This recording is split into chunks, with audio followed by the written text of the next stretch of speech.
Welcome to Coffee and Conversation. My name is Honorine, and today I'm with Devan Moore, who is pursuing a PhD in music education. Devan, thank you for being with me today, and welcome to Coffee and Conversation. Thank you for having me. Can we start with a little introduction from you? So, like you said, my name is Devan Moore. I'm a native of Tallahassee. I've been here all my life. Can't seem to get away. I graduated from Ricketts High School. I then went on to pursue a Bachelor of Science in Music Education from FAMU. Go Rattlers. And at which point I started my teaching career. My first job was in Jonesboro, Georgia. Spent a couple of months up there on the outskirts of Atlanta, teaching high school band. And then very quickly came back to Tallahassee to take on a middle school band job at NIMS Middle School. And I spent a couple of years there and then went to Fairview Middle School. During the time I was at Fairview Middle School, I taught band, orchestra, jazz band, you name it, I taught it. And I decided to pursue a master's degree. Fortunately, FSU had a summer master's program, so I didn't have to stop teaching, which was really good for me. So I enjoyed my 3 summers, with that third summer being in a study abroad program. So I spent some time at the study center in London, which was awesome. I would definitely go back and do that again. 3 years ago now, I made the decision to leave my job and come be a full-time doctoral student here at Florida State, and I've enjoyed my time here. And I'm looking forward to graduation in a couple of months and getting back out into the field and into higher education. Okay, so 3 years ago, you made the decision to pursue a PhD. Why? Well, I knew that I wanted to, get that doctorate. When I got hired at Fairview, I told my principal, I said, I've got 5 years here. And at the end of that 5th year, I see myself going back to school. And he was very supportive of that. And I was offered an opportunity to get an assistantship, and that's an opportunity that I couldn't turn down. If somebody wants to pay for you to go to school, you take that offer. Yeah. So I've read some stuff about you online. I did my research, and you seem very passionate about teaching. So what does teaching means to you? What are your goals about being a teacher in the future?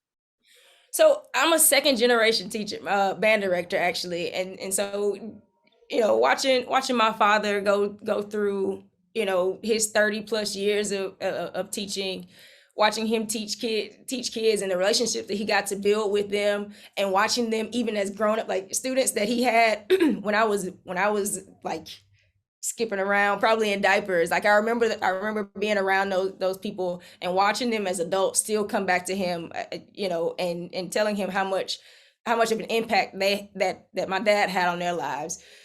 I see that mirrored in the experiences that I had with some of my teachers. There's still some teachers to this day that I'll call on them when I have a big decision to make and say, hey, Ms. Coleman, what do you think about this? Mr. Griffin, what do you think about this?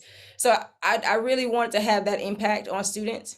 And so it's more of my goal to make sure that I impact the students as humans before I impact them as musicians, because they have to go out and be productive members of society, and I want to do my part to help them, make sure they're on the right path to just being good people. So just having that impact on kids, especially in that middle school age, that's really important to me. Could we talk about your research? What is your research about here at FSU? So right now I'm working on my dissertation, defending in a couple of weeks, which is really exciting. And I really wanted to tell my experience here at FSU has been very unique. I'm the only Black female band graduate assistant. And so that's a space that, I've been the only one in a lot of spaces. I really wanted to take up space when doing my dissertation and write something that really meant something to me. So I'm doing a narrative inquiry into the lived experiences of Black female band directors. So essentially, I'm telling my story through the lens of people that have done it for far longer than I have. So I interviewed 7 women that have been teaching for a minimum of 15 years at either the secondary or collegiate levels. I did 2 interviews with each of them and just got them to tell me their story, their experiences, the support they received, some of the challenges that they faced as they, pursued this career. And it really is a letter to a younger version of myself. That's essentially what I wanted this document to be.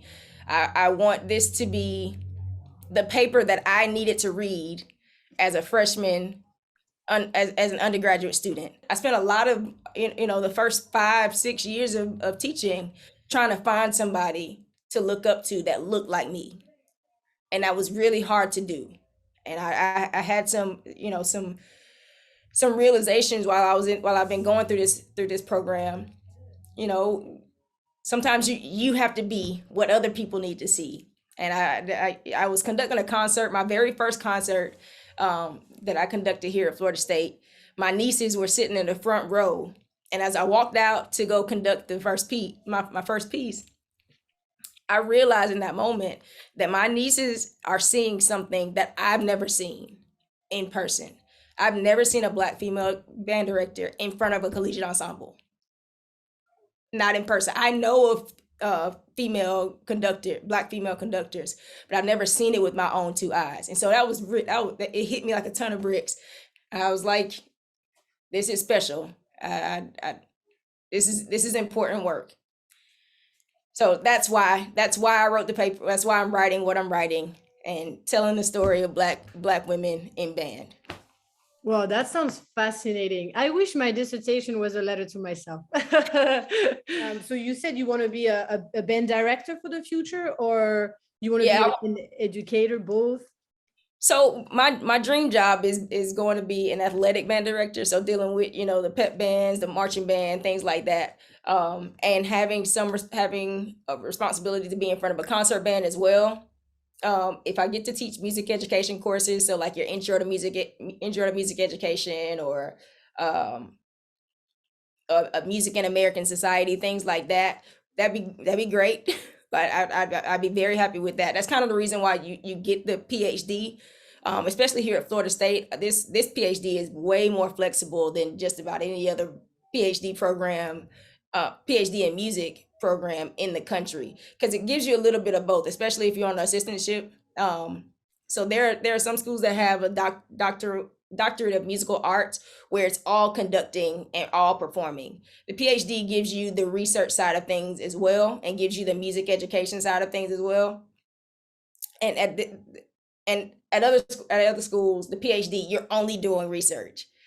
So you're never in front of an ensemble. So here at Florida State, we get to marry the two and have the best of both worlds, which is a really, really huge draw to this program. So you said you're defending your dissertation like in a couple months or weeks. On March 28th at 5 p.m. Oh my goodness. Does it mean you're on the job market right now? I am. Any advice on people, on the job market? It's not the best time to be on the job market, but I feel Right. like every year people say it's not the best time. So what would you be your advices? I literally just said this to somebody. There's a job for everybody, and every job isn't for everybody. So be selective in knowing your skill set, and yes, cast a wide net, but don't cast a net that's so wide that if you were offered the job, you wouldn't want to do it.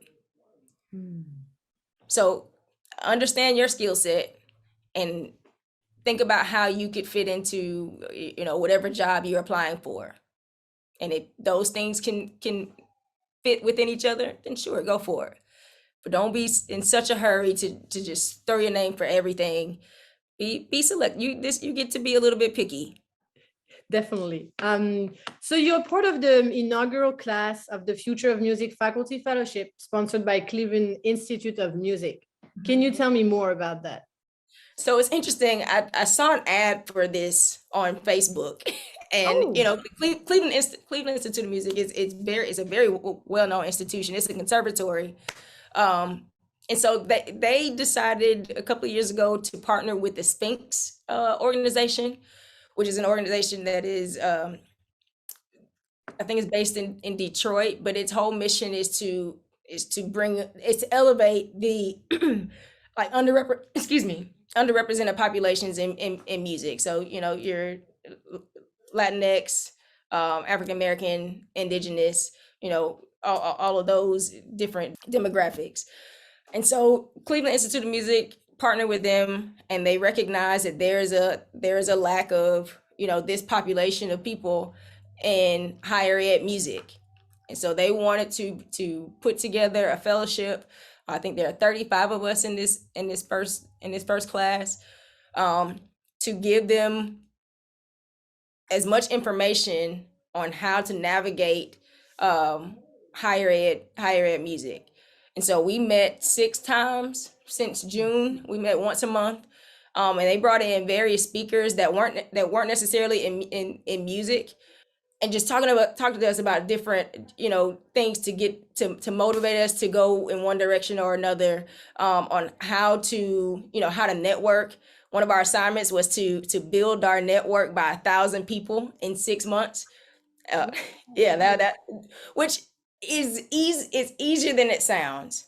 I mean, every person that you connect with is a new person in your network, if you do it right. So they brought in a number of different speakers, which there was somebody that came in and talked to us specifically about resumes, specifically about how to interview. We were paired with mentors, of people that are teaching in higher ed. And so we did like mock teaching situations and got feedback from our mentors. So it's been a really, really, really great experience.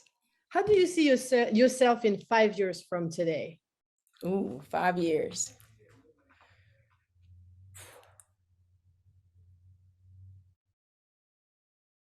That's a loaded question. And it doesn't have to be professionally or only professionally. It can also be, maybe, do you see yourself outside of Tallahassee or? Oh, for sure. Oh, for sure. Yeah, people ask me all the time, where would you like to be? Where would you like to go when you graduate? I was like, anywhere outside of Tallahassee, which that's partly true. But yeah, I see myself as director of athletic bands, thrive in a program that is thriving, growing, and being recognized nationally. I see myself happy and less stressed than I am as a grad student. Um, and just doing what I love the way I want to do it. Oh, that's perfect. Well, thank you so much for your time. It's been great to meeting you. I had never interviewed somebody from music, like as a band director. So I feel very honored, especially I saw many of your programs or tracked online. So I see that you are performing a lot. So this it's been great, and I wish you good luck for the future. I hope that you land that dream job that you hope for. Thank you.